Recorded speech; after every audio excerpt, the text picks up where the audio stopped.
I'd like to begin our conversation today about revitalization by taking a few moments to answer the question why. Why revitalize? One answer, the easy answer, is the bishop said to. And another answer that might have occurred to you is to keep the church going, institutional preservation. But it's not a very good answer either. This is not our church, after all. It's not your church. It's not my church. This is the church of Jesus Christ, and it's up to Him to preserve it. All He wants us to do is to be faithful. The best reason is that Jesus gave us a mission. We don't need to be concerned with institutional preservation, but we should be concerned whether we're being effective in carrying out the mission that Jesus commanded us to do. And what Jesus commanded us to do is to make disciples. We believe that as we make disciples, we are making the world a better place. So if revitalization is about effectiveness, how are we doing right now? Well, we could do better. Jesus told us to baptize, but we aren't doing a lot of baptism. And after rapid growth in the 1970s, our membership has peaked and been in decline ever since. To be fair, some of these troubles reflect trends in the denominations that we belong to. This is actually why the bishop wants churches to work on revitalization. Because we haven't been making disciples, our denominations have aged, members have left, and churches have closed. These trends are reflected in the local denominational bodies as well. Professions of faith have declined, members have left or not been replaced, and churches have shrunk or closed. So, that's why we want to talk about revitalization. Revitalization means becoming alive, truly alive, not just existing, not just running out the clock, the kind of life that Jesus talked about, abundant life, life to the full. And for us to have that kind of life, we need to focus on making disciples. We need for disciple making to become the primary function of our church. And as we do, we will grow. Well, what's wrong with being small? There's nothing wrong with being small. Small is fine. It's staying small that's not fine. And there's 10,000 reasons to say that. There's 10,000 people in the Sand Lake neighborhood in our mission field who don't know that God loves them.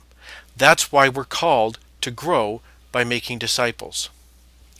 But our small size is one reason we're not as effective as we could be. Small may be fine, but it's hard. It's why some of our members feel burnt out. It's hard to take on anything new that might help us make disciples effectively. Small is so hard that in the greater Northwest Episcopal area, that's the part of the Methodist Church that the Alaska Conference belongs to, they say, from the studies they've done and the churches they've looked at, they say that a church really isn't viable until it reaches 75 people. Campus viability starts at 75 to 300, depending on your model. So, how big are we? Well, one way to answer that is to ask how many people participate in our worship services. This is a chart of average weekly worship attendance over the last 4 years. You can see, because we're in Alaska, there's a summer slump. People have been bursting at the seams, waiting to get outside, and now they're able to actually go outdoors, so they do. Our peak is in the spring. Our peak attendance is in the spring, and then after the slump in the summer, we have a gradual climb out during the fall. But you can see that each year attendance is a little lower. The orange line is visibly lower than the blue line. 2016 is lower than 2013. If we put all 4 years end to end, we see the decline over that period of time more clearly. We've gone from an average attendance of about 62 to about 46.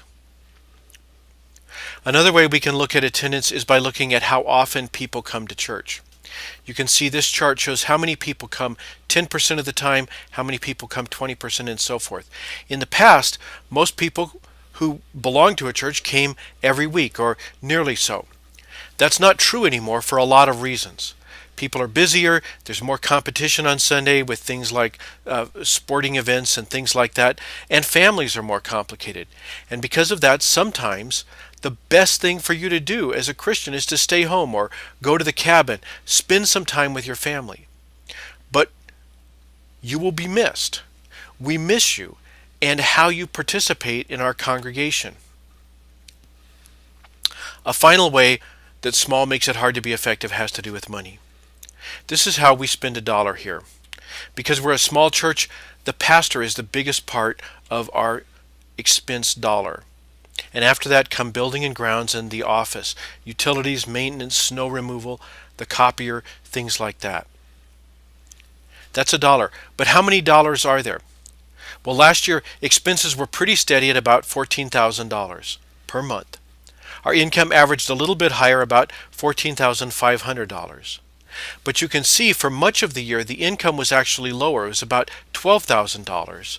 And it wasn't until the fall when we made our appeal for people to give as much as they could to help us get back in the black that expenses finally dropped below the level of income. We were able to end the year in the black. In the meantime, what we were doing was burning through our reserves. A financial counselor will tell you you should have 3 to 5 months of money of expenses for reserves. We don't have that. We don't even have 3 months of reserves. And in fact, we've got less than that because, as you can see here, the biggest chunk of our reserves is actually restricted funds. They're money that we don't really have for our own spending. They're money that we're committed to pay for various functions that people have donated money to. The small the special offerings, the benevolence fund, things like that. During this past year, we were actually borrowing from those reserved funds, restricted funds, with the hope we wouldn't have to liquidate an investment. And during the fall, you can see we were able to actually get back, because of your giving, we were able to pay back that borrowing we had done from the restricted fund. One last thing about money. In a small church, more money comes from fewer givers. Our top 5 givers, I don't know whether they're individuals or families, but whoever they are, A, B, C, D, E, and E, and the preschool, combined add up to almost half of our giving. If one of those people, one of those families moves to the valley, if they retire outside, if they even get upset and go to a different church, then it'll cause a huge change in how we're spending our money. So, small is fine, but it's not easy. As we begin a process of revitalization, we need to ask ourselves, what assets do we have? Well, you've probably heard this before somewhere. Location, location, people. Well, that's probably not quite what you heard, but it's true for us. We have a great location, and I don't mean our location, but our facilities. We have 2 buildings that are in really good repair. They are debt-free, and not just the buildings, but the parking lot, the contents of the buildings, the piano, things like that. We actually have a pretty good facility. If you offered it to a church planner, he would jump at it. And for that matter, we do have a good location. We're at the intersection of 2 big roads. We're across from the elementary school. Lots of people could find us. If you said that we're located at Jewel Lake and Strawberry Road, not many people would have trouble figuring out where that little green church was. We have a good location. But our most important asset is you, our church family. You make a good core team. We may not meet the greater Northwest criterion of what constitutes a minimum viable church, but we're not far from it. Together, we are a good nucleus that we can build that larger church around.